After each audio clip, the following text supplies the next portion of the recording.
அனைவருக்கும் வணக்கம். இந்த வீடியோவில் ஒற்றை கட்ட சுற்றுகளில் வெவ்வேறு சக்தி காரணிகளில் சக்தி மற்றும் ஆற்றலை எவ்வாறு அளவிடுவது என்பதை பற்றி விவாதிக்கப் போகிறோம். அப்ஜெக்டிவ்: லேகிங் பவர் ஃபேக்டர் எப்போது நிகழும்? மோட்டார்கள், சோக் சுருள்கள் முதலியன தூண்டல் சுமைகளில் பின்தங்கிய ஆற்றல் காரணிகள் ஏற்படுத்துகின்றன.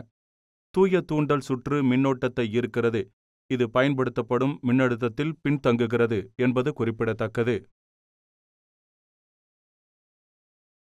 தூண்டல் சுமைகளில் உள்ள இந்த லேகிங் பவர் காரணி லென்ஸின் சட்டத்தின் காரணமாக உள்ளது.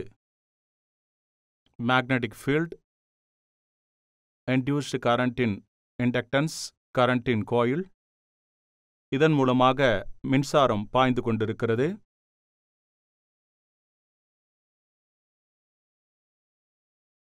லீடிங் பவர் ஃபேக்டர் ஏற்படும் போது மின்தேக்கிகளில் முன்னணி சக்தி காரணி ஏற்படுகிறது.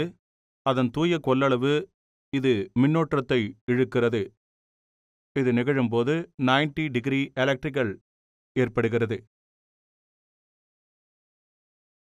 முதலில் கீழே பட்டியலிடப்பட்டுள்ளபடி தேவையான கருவிகள், உபகரணங்கள், கருவிகள் மற்றும் பொருட்களை சேகரிக்கவும்.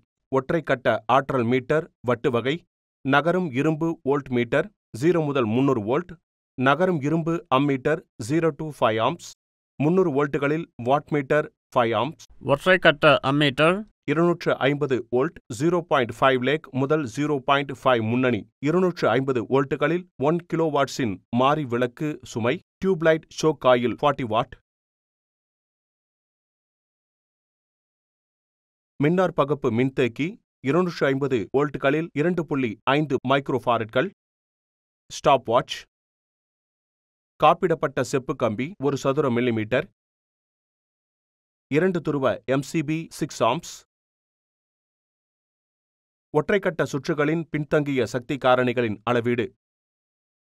40 வாட் டியூப்லைட்டை எடுத்து L1 ஐ சோக் செய்யவும். சர்க்யூட் வரைபடத்தில் காட்டப்பட்டுள்ளபடி ஒரு அம்மீட்டர், வாட்மீட்டர் மற்றும் பவர் பேக்கர் மீட்டரை சோக் காயிலுடன் இணைக்கவும். சுற்றுக்கு இணையாக வோல்ட்மீட்டரை இணைக்கவும். துருவ MCB மூலம் AC பவர் சப்ளை மூலம் சர்க்யூட்டை இணைக்கவும். MCB-ஐ இணைக்கவும். அட்டவணையில் உள்ள அம்மீட்டர், வோல்ட்மீட்டர், வாட்மீட்டர் மற்றும் பவர் ஃபேக்டர் மீட்டர் அளவீடுகளை குறித்து கொள்ளவும். இப்போது அதே சர்க்யூட்டில் சோக் காயில் L1க்கு இணையாக மற்றொரு 40 வாட் சோக் காயில் L2ஐ இணைக்கவும். அம்மீட்டர், மின்னழுத்தம், வாட்மீட்டர் மற்றும் பவர் காரணி மீட்டர் அளவீடுகளை அட்டவணையில் குறிப்பிடவும். மின்னழுத்தத்திற்கும் மின்னோட்டத்திற்கும் இடையே உள்ள வரைபடத்தை X அச்சில் மின்னழுத்தம் மற்றும் Y அச்சில் மின்னோட்டம். L1 மற்றும் L2 ஒன்றாக இணைக்கப்படும் போது எடுக்கப்பட்ட மதிப்புகள் மற்றும் L1 உடன் எடுக்கப்பட்டது. வரைபடத்தில் இருந்து மின்னோட்டம் L1 அளவீடுகளுக்கான மின்னழுத்தத்தை குறைக்கிறது என்பதையும், L1 மற்றும் L2 அளவீடுகளுக்கு மின்னோட்டம் மிகவும் பின்தங்கி இருப்பதையும் நீங்கள் அவதானிக்கலாம். எனவே பின்தங்கிய சக்தி காரணி ஒற்றைக்கட்ட சுற்றுகளில் அளவிடப்படுகிறது. ஒற்றைக்கட்ட சுற்றுகளில் ஆற்றலை அளவிடுதல். சர்க்யூட் வரைபடத்தில் காட்டப்பட்டுள்ளபடி அம்மீட்டர், வோல்ட்மீட்டர் மற்றும் வாட்மீட்டர் எனர்ஜி மீட்டர்களை 40 வாட் சோக் காயில் L1உடன் இணைக்கவும். ஆற்றல் வட்டு வகையாக இருக்க வேண்டும் மற்றும் சுற்று வரைபடத்தில் காட்டப்பட்டுள்ளபடி கட்டம் மற்றும் நடுநிலை முனையங்களுடன் சரியாக இணைக்கப்பட்டிருக்க வேண்டும். எனர்ஜி மீட்டரில் காட்டப்படும் எனர்ஜி மீட்டர் மாறிலியை கவனியுங்கள். துருவ MCB-ஐ பயன்படுத்தி AC மின்சாரம் மூலம் சர்க்யூட்டை இணைக்கவும்.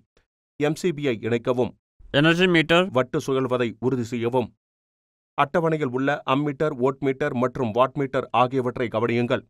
இப்போது ஒரு ஸ்டாப் வாட்சை எடுக்கவும். ஆற்றல் வட்டில் சிவப்பு நிற அடையாளத்தை குறிப்பிடுவதன் மூலம் நிறுத்த கடிகாரத்தை தூண்டி அட்டவணையில் 10 சுழற்சிகளுக்கான நேரத்தை குறிப்பிடவும். MCB-ஐ அணைக்கவும். இப்போது L1க்கு இணையாக மற்றொரு 40 வாட் சோக் காயில் L2ஐ இணைக்கவும். மின் விநியோகத்தை இயக்கவும். அட்டவணையில் உள்ள மீட்டர் அளவீடுகளை கவனியுங்கள் மற்றும் ஸ்டாப் வாட்சை பயன்படுத்தி ஆற்றல் மீட்டரில் உள்ள புரட்சிக்கான நேரத்தை கணக்கிடவும். L1க்கான ஆற்றலை கணக்கிடவும். ஆற்றல் E சக்தி நேரம் P × T. சோக்கின் சக்தி 40 வாட்ஸ். P-இல் மதிப்பு 40ஐ மாற்றவும் அல்லது நீங்கள் ஒரு வாட்மீட்டரை பயன்படுத்தலாம். ஸ்டாப் வாட்சிலிருந்து அளக்கப்படும் Tயில் உள்ள நேரத்தை L1இல் தொடர்புடைய நேரத்திற்கு மாற்றவும். 10 புரட்சிகளுக்கு 1 நிமிடம் அளவிடப்பட்டால் ஃபார்முலாவில் உள்ள மதிப்புகளை மாற்றி அமைக்கலாம். E = 40 × 1/60 0.66 வாட் மணி நேரம். இப்போது எனர்ஜி மீட்டரில் மாறிலியை பயன்படுத்தி நுகரப்படும் ஆற்றலை கணக்கிட்டு அளவிடப்பட்ட மற்றும் கணக்கிடப்பட்ட மதிப்புகளை ஒப்பிட்டு அவை ஒரே மாதிரியாக இருப்பதை உறுதி செய்யவும். ஆற்றல் மீட்டர் மாறிலி 1 கிலோவாட் மணி நேரத்திற்கு 750 புரட்சிகள் எனில் 1 நிமிடத்தில் 10 புரட்சிகளுக்கு நுகரப்படும் ஆற்றலை கணக்கிடுங்கள். அது 0.66 வாட் மணி நேரத்திற்கு சமமாக இருக்க வேண்டும். வீடியோவை பார்த்ததற்கு நன்றி. உங்களுக்கு இனிய நாளாகட்டும்.